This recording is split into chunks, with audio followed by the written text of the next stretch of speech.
లేత మొగ్గల్లాంటి పసిబిడ్డల్ని ముట్టుకుంటేనే కందిపోతారు. అలాంటిది నవనవలాడే పసిదేహంపై కత్తి పెట్టాల్సి వస్తే ఆ ఊహే మనసుకు కష్టంగా అనిపిస్తుంది. తల్లిదండ్రుల మనసులు తల్లడిల్లిపోతాయి. అయితే బిడ్డలపై ప్రేమతో ఆపరేషన్ చేయాల్సిన సమస్యలను ఉపేక్షిస్తే చివరికి ఆ సమస్యలే పసిబిడ్డకు ఉరితాళ్లుగా మారే ప్రమాదం ఉంటుంది. పసిబిడ్డలకు తప్పనిసరిగా ఆపరేషన్ చేయాల్సిన సమస్యలేమిటో, వాటికి చికిత్స ఎలా ఉంటుందో డాక్టర్ని అడిగి ఇప్పుడు తెలుసుకుందాం.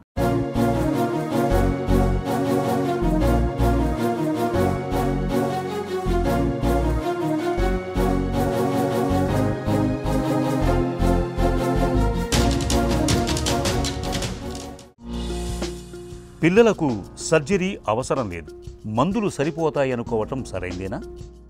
అలాంటివి కొన్ని పరిస్థితులు మాత్రమే ఉంటాయండి. అలాంటి కొన్ని పరిస్థితుల్లో ఒకటి బుట్ట, కంజెనిటల్ హైడ్రోసీల్ అంటాం. అంటే బీర్జం చుట్టూతో నీరు చేరుకుంటుంది అనమాట. అలాంటి పరిస్థితులకి 2 ఏళ్ల వరకు వెయిట్ చేయొచ్చు. ఇంకొకటి రక్తనాళాలు అబ్నార్మల్గా డెవలప్ అవడం వల్ల వచ్చే పరిస్థితులు, వాటిని బర్త్ మార్క్స్ అంటాం ఇంగ్లీష్లో, ఆర్ హిమాంజియోమాస్ అంటాం. ఇలాంటివి కూడా మనం వెయిట్ అండ్ వాచ్ చేయొచ్చండి. అలాంటి కొన్ని కండిషన్స్, ఇంకొకటి ఫిమోసిస్ అంటాం, ఫిజియలాజికల్, అంటే టైట్గా ఉంటుంది అనమాట అంగం మీద చర్మం. అలాంటివన్నీ పట్టించుకోవాల్సిన అవసరం లేదు ఇనీషియల్గా వెయిట్కి.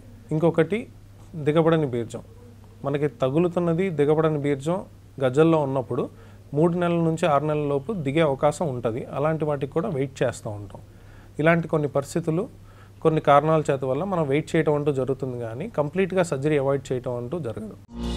పిల్లలకు ఎప్పుడు ఎలాంటి సందర్భాల్లో సర్జరీలు చేస్తూ ఉంటారు? మనకి 100లో 95 మంది పిల్లలకి సర్జరీస్ దాదాపు ఏమీ అవసరం ఉండదండి. అలాంటి కొన్ని పరిస్థితుల్లో పుట్టిన పిల్లలకి, నెల నుంచి సంవత్సరం లోపు పిల్లలకి, సంవత్సరం పైన పిల్లలకి రకరకాల కండిషన్స్ ఉంటాయి. వాటికి మాత్రమే సర్జరీ చేస్తాం. అలాంటి వాటిల్లో కామన్ కండిషన్స్ ఏంటంటే, ఒకటి వరి బీర్జం, దిగబడిన బీర్జం, ఫిమోసిస్ అంటే టైట్గా అవుతున్న అంగం మీద చర్మం. ఇలాంటి వాటికి మోస్ట్ కామన్గా సర్జరీస్ చేస్తాం. అలాంటివి కాకుండా ఎమర్జెన్సీ కండిషన్స్ ఉంటాయి, అది వయసు రీత్యా కండిషన్స్ని బట్టి సర్జరీస్ చేస్తూ ఉంటాం. పిల్లలకు ఎలాంటి పరిస్థితుల్లో అత్యవసరంగా సర్జరీలు చేయాల్సి ఉంటుంది? పుట్టిన పిల్లల నుంచి ఎదిగిన పిల్లల వరకు వేరియస్ కండిషన్స్ ఉంటాయండి. వేరియస్ పరిస్థితుల్లో మనం ఆపరేషన్ చేస్తూ ఉంటాం. పుట్టిన పిల్లల్లో వచ్చి పేగు అంటే శ్వాసకోశ, మనకు ఆహారనాళం 2 కలిసి పుట్టడం వల్ల జరిగే కండిషన్లో మెయిన్గా ఎమర్జెన్సీ ఆపరేషన్ చేస్తూ ఉంటాం. ఇంకోటి పేగు సరిగ్గా అతుక్కోకపోవటం, ఉదరం సరిగ్గా ఫామ్ కాకపోవటం వల్ల పేగు అంతా చేతిలోకి వెళ్ళిపోవటం, ఇలాంటి వాటికి మెయిన్గా ఎమర్జెన్సీ సర్జరీస్ చేస్తూ ఉంటాం. ఇంకొకటి పేగు మాల్ రొటేషన్ అంటాం. అంటే పేగు తిరగాల్సిన పద్ధతిలో తిరగకుండా అబ్నార్మల్గా ఉండి అతుక్కుపోతే దానివల్ల కూడా పేగు అడ్డుపడే అవకాశం ఎక్కువగా ఉంటుంది. ప్లస్ మూత్ర కండిషన్స్ కొన్ని వాటికి ఎమర్జెన్సీ సర్జరీస్ చేస్తూ ఉంటామండి ఇనీషియల్గా. అది పుట్టిన పిల్లలకి.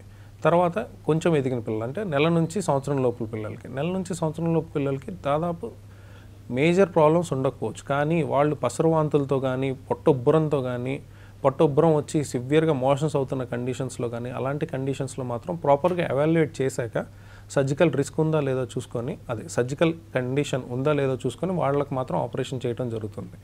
ఇంకొకటి సంవత్సరం తర్వాత పిల్లలు ఎక్కువగా ప్రజెంట్ అయ్యే కండిషన్ అపెండిక్స్ అండి. మనకి ఎవరు పెద్దల్లో అయినా పిల్లల్లో అయినా అపెండిక్స్ మోస్ట్ కామన్. అది కాకుండా పేగులో అదనపు పేగని డెవలప్ అవుతూ ఉంటుంది, అది మెకల్స్ డైవర్టికులం అంటాం. ఇంకా కండిషన్స్ ఏమేమి ఉంటాయంటే ఎమర్జెన్సీ కండిషన్స్, మెయిన్గా అబ్స్ట్రక్షన్ అంటాం, పేగులో అడ్డుపడటం. రెండోది కిడ్నీ ఇన్ఫెక్షన్స్ రావటం కానీ, ఇలాంటి జరిగిన కండిషన్స్లో మనం ఆపరేషన్ చేయడం జరుగుతుంది. పిల్లలకు చేసే సర్జరీలు ఎలా ఉంటాయి? ఎలాంటి పద్ధతులు వాడుతూ ఉంటారు? మనం దేంతో అన్నా కంపేర్ చేసుకోవాలంటే నేచర్లో ఒక పువ్వుతో కానీ, లేకపోతే ఆనియన్ ఎట్లా తయారవుతుంది వాటి నుంచి కంపేర్ చేసుకుంటూ చూస్తే పిల్లల్లో సర్జికల్ టెక్నిక్స్ సింపుల్గా ఉంటాయి, కాంప్లెక్స్గా ఉంటాయి. సింపుల్గా చేసే చోట సింపుల్గా అనిపిస్తుంది, కానీ అది ఒక పిల్లల సర్జన్ చేసినప్పుడు చాలా సింపుల్గా అనిపిస్తుంది ఆ సర్జన్కి. చూసే వాళ్ళకి కూడా ఏంటి ఇంతేనా అనిపించవచ్చు, కానీ మేము వాడే ప్రతిదీ డిఫరెంట్గా ఉంటుంది. ప్రతిదీ మైక్రోస్కోప్తో వాడతాం, మనం ఒక లెన్స్ వాడుతూ ఉంటాం అండి సర్జరీ కోసం. అలాంటి కాంప్లికేటెడ్ థింగ్స్ వాడుకుంటూ మనం సర్జరీని సింపుల్గా చేస్తాం, కానీ చూసే వాళ్ళకి ఇదేముంది పెద్ద సర్జరీ అనిపిస్తూ ఉంటుంది. అండ్ టెక్నిక్స్ విషయానికి వస్తే ఇప్పుడు ఓపెన్ టెక్నిక్ నుంచి లాప్రోస్కోపీ, రోబోటిక్ అండ్ ఫీటోస్కోపిక్ సర్జరీస్, ఇంట్లో అడ్వాన్స్ సర్జరీస్ దాకా మల్టిపుల్ సర్జరీస్ ఉన్నాయి. డిపెండింగ్ అపాన్ ద కండిషన్, అంటే ఎమర్జెన్సీ కండిషన్లో వచ్చారు, పొట్ట భయంకరంగా ఉబ్బరంగా ఉంది, అలాంటి వాటిల్లో లాప్రోస్కోపీ ఏమండి, అలాంటి వాటిల్లో ఓపెన్ సర్జరీస్ చేస్తాం. ఎందుకంటే ఏదైతే సేఫ్ సర్జరీయో అదే సేఫ్ సర్జరీగా ఫాలో అవుతూ ఉంటాం. ఓపెన్ ఎక్కడైతే చేయాలో అక్కడ ఓపెన్ చేస్తాం, మినిమల్ ఇన్వేజివ్ ఎక్కడ చేయాలో మినిమల్ ఇన్వేజివ్ అక్కడ చేస్తాం.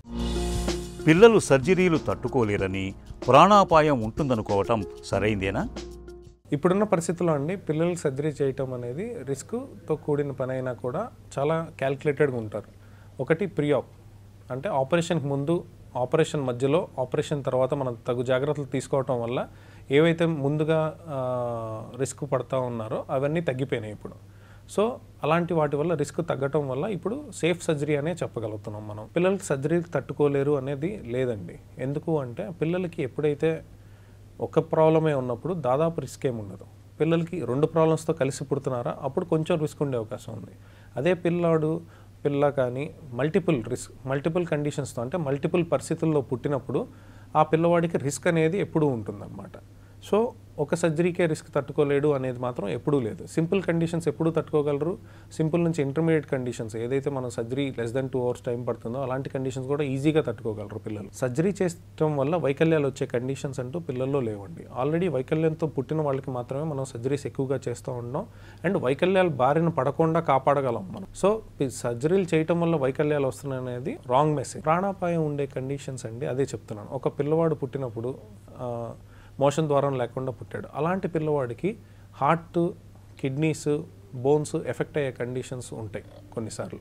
అలా కండిషన్స్ ఎఫెక్ట్ అయినప్పుడు మాత్రమే ప్రాణాపాయ స్థితి పడే అవకాశం ఉండొచ్చు అని గ్యారంటీగా ఎవరు చెప్పలేరు. డెఫినెట్గా ఈ పిల్లవాడు ప్రాణాపాయం బారిన పడతాడా లేదా అనేది ఎవరు చెప్పలేరు. ఆ టైంకి బట్టి, ఆ కండిషన్ బట్టి మనం ఎక్స్ప్లెయిన్ చేయొచ్చు. పిల్లల సర్జరీలు చాలా సంక్లిష్టంగా ఉంటాయనే నమ్మకం నిజమేనా? పిల్లల సర్జరీస్ అండి ఇప్పుడున్న కండిషన్లో, ఇప్పుడున్న పరిస్థితుల్లో దాదాపు సక్సెస్ రేట్ బాగా పెరిగింది. సింపుల్ కండిషన్స్కి 99 to 100% సక్సెస్ రేట్ అచీవ్ చేస్తున్నాము. Intermediate conditions depending upon the reconstruction అంటే ఇప్పుడు అవయవ లోపంతో పుట్టారు లేకపోతే ఇంకో లోపంతో పుట్టారు అలాంటి వాటిల్లో కూడా మనం 70 to 90% సక్సెస్ రేట్ సాధించగలుగుతున్నాం. సోషల్గా బతికే అవకాశం మనం ఇవ్వగలుగుతున్నాం. వాళ్ళు దానికి తగ్గట్టుగా పిల్లల్ని మనం ట్రైన్ చేస్తున్నాం. సో ఇలాంటి సంక్లిష్ట పరిస్థితుల నుంచి పిల్లలు ఈజీగా ట్రైన్ అవ్వగలుగుతున్నారు. ప్లస్ బెటర్ లైఫ్ జీవించగలుగుతున్నారు బయటకు వచ్చాక. పెద్దల పరిస్థితులతో పోలిస్తే పిల్లల కండిషన్స్ కంప్లీట్గా డిఫరెంట్ అండి. పిల్లవాడు మోషన్ జాగా లేకుండా పుట్టడం, లేకపోతే అన్ననాళం లేకుండా పుట్టడం అంటూ జరుగుతుంది. అన్నీ మనం రీకన్స్ట్రక్ట్ చేయటం వల్ల వాళ్ళు నార్మల్ జీవితం అంటే minimal complications or minimal conditions నుంచి మనం వాటిని బెటర్ కండిషన్స్గా ట్రీట్ చేయగలుగుతున్నాం. వాళ్ళు బెటర్ కండిషన్తో బయటకు వెళ్ళగలుగుతున్నారు ఇప్పుడున్న పరిస్థితుల్లో. ఒకప్పుడు 100కి 90 మంది చనిపోయే కాలంలో నుంచి మనం ఇప్పుడు 100కి 90 మంది బతికే కాలంలోకి బతుకుతున్నాం. పిల్లలకు మినిమల్ ఇన్వెజివ్ సర్జరీలే మేలనే వాదన నిజమేనా?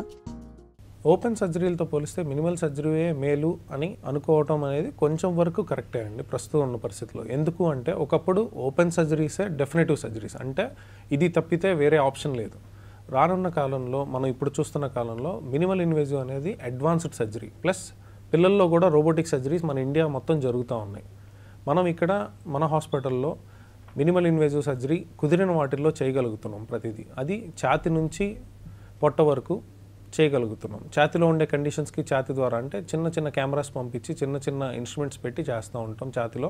పొట్టలో కూడా అదే విధంగా సర్జరీ చేయడం జరుగుతుంది. పిల్లలకు సర్జరీ చేసే సర్జన్లకు ప్రత్యేక నైపుణ్యం, శిక్షణ అవసరమా? పిల్లలకు సర్జరీ చేసే సర్జన్లకు ప్రత్యేక నైపుణ్యం డెఫినెట్గా కావాలండి. ఎందుకు అంటే ప్రతిదీ ఒక పేపర్ థిన్ టిష్యూ లాగా ఉంటుంది. పుట్టినప్పుడు పిల్లల్ని మేనేజ్ చేయటం, పెరిగిన పిల్లల్ని మేనేజ్ చేయటం డిఫరెంట్గా ఉంటుంది.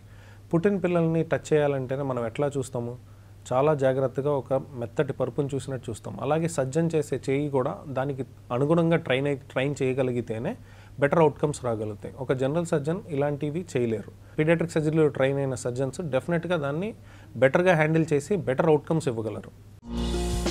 పిల్లల్లో సర్జరీలకు సంబంధించి భవిష్యత్తులో మనం ఎలాంటి మార్పుల్ని ఆశించవచ్చు?